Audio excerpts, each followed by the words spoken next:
We are now collecting vegetable oil from over 400 restaurants, 1,500, maybe even 2,000 gallons a day of this product. 80% of that is usable. The rest is what we call schmutz and water. And we're cranking out about 1,300 gallons of biodiesel a day, which isn't enough. So we just got a new reactor, which we will have online in July, which will double our current capacity. It's, at this point for us, all about economies of scale. The more gallons we get out the door, the cheaper we can sell it. And you know, it's an educational thing, as everybody's been saying.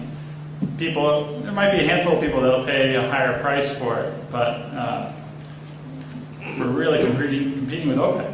It's got to be equal. So for 5 local guys to be competing with OPEC is quite a task, but we're doing it.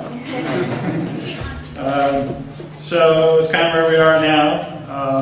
Often there's a question, you know, talking about making things happen at the state level in terms of building a market for our product.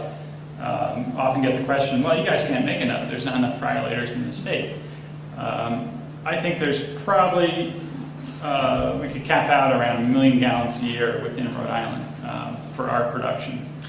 We sold 250,000 gallons last year. We hope to do 500,000 gallons probably a year from now. So, and I'd say we're about a year or two away from that 1 million gallon mark. But one thing that hasn't been talked about is conservation. We got to use less energy. That's the bottom line. You can't just, it's not the silver bullet that's going to replace all of our petroleum needs, all our diesel needs. We got to start with conservation first, scale that back, and then if you look into blending, you know, B5 blend on 1 million gallons, that's a month's worth of our production right now. So we can walk before we run as a small state. I think we really have an opportunity to lead the nation, and as Jim said, you know, most of our biodiesel consumption is the most sustainable model, as you can see the local loop that I like to refer to. So it's not the silver bullet; it's part of what I call the silver buckshot in terms of our energy needs and usage. It's just one part of the puzzle, and conservation is a very big piece of that puzzle. So let's open this up to some questions.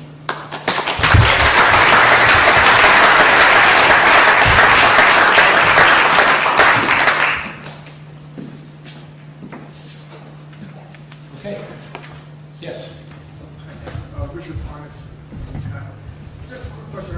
I really liked your comment about competing with OPEC, but I assume, correct me if I'm wrong, I assume that you guys are less greedy than the oil kingdoms around the world. So that gives you, in some sense, some advantage. You're not expecting as much of a return, but yet you do have these economies of scale. So my question to you guys is, how do you grow beyond waste oil? You heard some talks this morning about algae and things like that, but you know, it's kind of like not there large scale yet. So what are the immediate plans to get past that 1 million gallons? Yeah, so right now we are getting 1 or 2 restaurants a day. So we are flooded with incoming oil, and that's going to sustain us for a while. It's hard to say, maybe 6 months a year. So we haven't, we're a small scale plant, we're a microbrewery. 1 million gallons is our ultimate target. So beyond that, you know, we really haven't thought beyond that. Yeah. I think one comment about that, though, is that there are an awful lot of biodiesel reacting plants that are idle at this point because the perception and use in this country is not there. I mean, that's one of the challenges that we face in marketing bioheat and biodiesel, is that, I mean, correct me if I'm wrong, but there are plants in this country that were built as part of this wave of, you know, biodiesel. I mean, this was an impression that we had when we first started marketing it, that it was going to be very popular, and you know, people were going to jump on board, and it was going to be a very easy transition, which it really has not been. And so if we T.H. Malloy, the distributors, where we're blending the biodiesel with petroleum. If our customers aren't comfortable using it, and we're not getting more biodiesel or the requirement for more biodiesel from Nat's company, Newport, or Gus's company, Greenleaf, you know, they're not going to be able to sustain their business models because they can't ramp up their production enough to be competitive with petroleum. So you're finding market resistance? Absolutely. And you know, I don't know, you know, we're a relatively small, you know, home heating oil company. We don't have a retail location for biodiesel similar to what Jim has, although that's changed in the last month. But it's really getting the education out to people that, yes, they can use it in an existing home heating system. They can use it in an existing, you know, diesel vehicle. But I think that it really has to go hand in hand that we, who are the ultimate people who deliver it to the consumers, and Hale Hill the same way. You know, we're delivering it to homes and businesses and so forth, that if there isn't general consumer acceptance for that we're never going to build this industry because we have production capability that's not being used right now because the end users are not comfortable, you know, that we have that market resistance. And that, just quickly, that can really work to our advantage if we get this thing turned around, because OPEC can't compete with us. We're local. And that's a very important dynamic, because what's happening, you know, in regards to your question too, is that if you look at 2008, at that production statistic that I gave you, 750 million gallons, the projected for 2009 is 350 million gallons in the United States. A lot of these large biodiesel plants have literally gone out of business. There was a lot of volatility in the oil market. There was also a lot of volatility in the feedstock market. When you're looking at biodiesel, the price of a gallon of biodiesel is going to be anywhere between 70 and 90% of the cost of that biodiesel is going to be in the feedstock.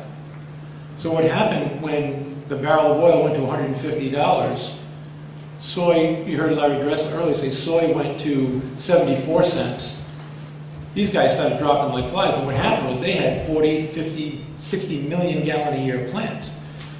What I see happening on a national level is operations like Nat's really kind of taking over. The small regional plants, I think, have a really good opportunity right now, in particular here in New England or in the mid-Atlantic Northeast, where you've got the 11 states that consume 58% of the heating petroleum and diesel fuel in the country.